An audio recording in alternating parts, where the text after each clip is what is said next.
لو ليك في الطرب الأصيل وبتحب الموسيقى العربية أو الموسيقى الشرقية، هاخدك أفرجك على المعهد الملكي للموسيقى العربية اللي هو كان موجود في شارع الملكة نظلي، اللي هو شارع رمسيس حاليا. الله، يعني الجولة بتاعتنا هتبقى فين النهاردة؟ لمعهد الموسيقى العربية، ونتفرج على التراث الموسيقي العربي الأصيل. يلا بينا. وكمان هفرجكم على متحف موسيقار الأجيال محمد عبد الوهاب. المتحف يا جماعة تحفة، خليكم معايا لآخر الفيديو هتشوفوا حاجات خطيرة.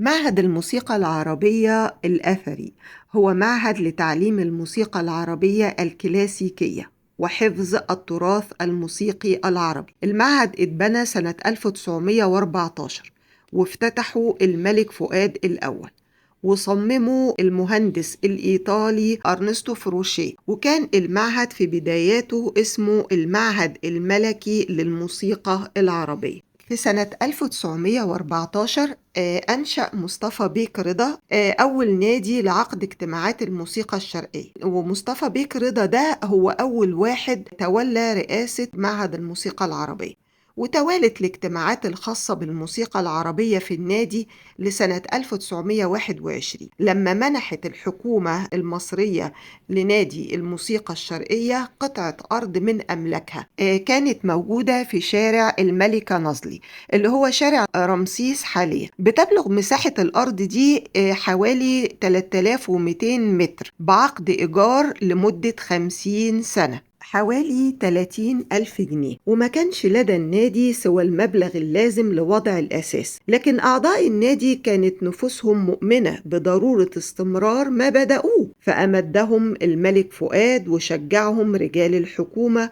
فشرعوا في البناء تدريجيا، وكلما توفر لهم من المال شيئا صرفوه في إتمام المشروع إلى أن تم تشييد دار المعهد العالي للموسيقى العربية.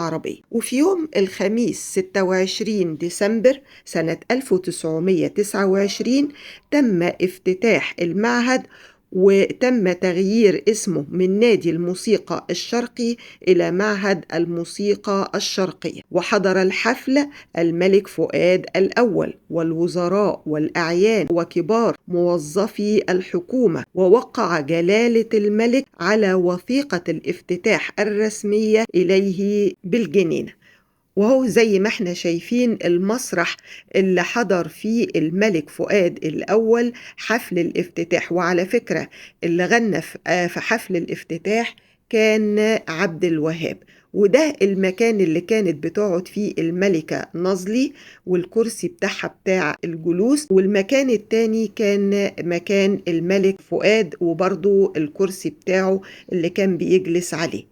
طبعا زي ما احنا شايفين المسرح يا جماعة تحفة معمارية، وعلى فكرة كل الشغل فيه هاند ميد. حتى السقف، المرشد لما كان بيتكلم معانا قال لنا ان السقف معمول هاند ميد. يا ريت كلنا نروح ونزور المسرح ونشوفه، المسرح تحفة معمارية فعلا. وفي 9 مايو سنة 1933 اتغير اسم المعهد فكان المعهد الملكي للموسيقى العربية. وأكمل بعد ذلك الملك فاروق مسيرة والده، فاهتم بالمعهد ولم يبخل عليه بالرعاية والمشاركة مع المسؤولين بالمعهد، اللي عملوا بنشاط وضحوا بجهودهم وأموالهم لخدمة الموسيقى، لحد ما اعتبرت الحكومة المعهد من الهيئات الثقافية ذات المنفعة العامة، وهي ليها دور مهم ومنوط به في النهوض بالفن ونشره.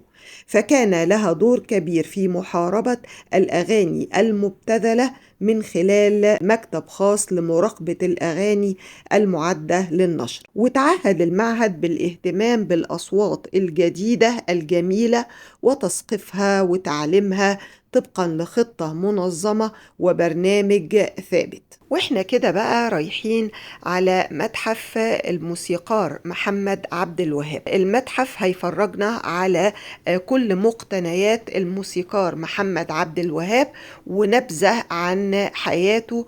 وعايزة أنوه بس عن إن هم بيرفضوا أي تصوير في متحف الموسيقار عبد الوهاب، إنما باقي المعهد ممكن إن أنت تصور عادي.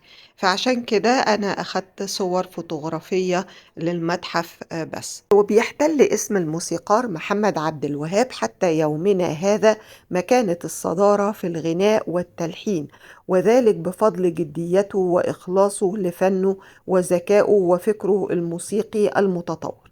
عبد الوهاب اتولد سنة 1897 في 13 مارس، وتربى في بيئة دينية، فهو من أسرة الشيخ عبد الوهاب أبو عيسى الشعراني، وكان ساكن في حي باب الشعرية بالقاهرة. وبدأ بتجويد القرآن الكريم وهو في الرابعة من عمره، وحفظ القرآن وكاد أن يشق طريقه مقرئا للقرآن، ولكن شغفه بالغناء غير كل اتجاهاته خالص. تعلم عبد الوهاب الموشحات على يد درويش الحريري ومحمود رحمي، ودرس آلة العود على يد الموسيقار محمد الأصبجي بنادي الموسيقى الشرقية. ودرس محمد عبد الوهاب بالمعهد الملكي للموسيقى العربية اللي احنا دلوقتي موجودين فيه كطالب رسمي في 7 ديسمبر سنة 1930 لمدة سنة ونصف، ثم سافر إلى باريس لدراسة النظريات والتأليف، ورجع إلى مصر لأن كان أمير الشعراء توفى سنة 1932 وهو كان مرتبط بيه جدا. ولو اتكلمنا عن حياته الفنية، غنى عبد الوهاب 266 أغنية من ألحانه، وكان آخر أغنية ليه من غير ليه. ولحن عبد الوهاب 66 أغنية غناها هو وآخرين، وله 20 أغنية طويلة لحنها لنفسه، و30 أغنية طويلة للفنانين، وله 30 عمل موسيقي من مقطوعات مختلفة. وغنى ولحن محمد عبد الوهاب جميع القوالب الغنائية زي الأدوار والموشحات والمونولوجات والأعمال الوطنية والأغاني الطويلة والسينمائية. ويعتبر عبد الوهاب هو من أدخل الآلات الكهربائية مثل الأورج والجيتار في ألحانه، كما أدخل على ألحانه وأغانيه بعض الإيقاعات الغربية مع مراعاة الاحتفاظ باللحن العربي الأصيل. وتوفى عبد الوهاب في مايو سنة 1991 عن عمر يناهز 94 عاما، حافلة بالعديد من الإبداعات والإنجازات في المجال الفني. كمان أنشأ المعهد مكتبة جمع فيها الكثير من الكتب الموسيقية باللغة العربية واللغة الأجنبية، أيضا بتحوي على تسجيلات موسيقية للمغنيين والمؤلفين المصريين والعرب. وبعد كده بقى هاخدكم على متحف الآلات الموسيقية. المتحف بيحتوي على مجموعة من الآلات القديمة اللي بتعتبر فريدة من نوعها، واللي تم العثور عليها في المتحف وتم تجديدها بعناية، وخصصوا ليها القاعات المختلفة للمتحف كل تبع نوعيته. في مثلا عندنا الآلات الوترية وفي آلات النفخ والإيقاع، وبتحتوي كل منها على شرح موجز عن الآلة والجهاز اللي يمكن من خلاله الاستماع إلى صوت الآلة. وبتحتوي المجموعة على بعض الآلات النادرة زي آلة البيانو، وكمان وأيضا بعض الآلات الفريدة اللي تم العثور عليها في المعهد، واللي بتعرض الآن في قاعة المركز الثقافي القومي. وعايزة أقول لكم إن المعهد بتقام فيه حفلات شهرية ليها بروجرام تابع لدار الأوبرا المصرية. الحفلات دي يا جماعة أسعارها حلوة جدا، بتبدأ من 110 التذكرة لحد 300 أو لحد 300 جنيه.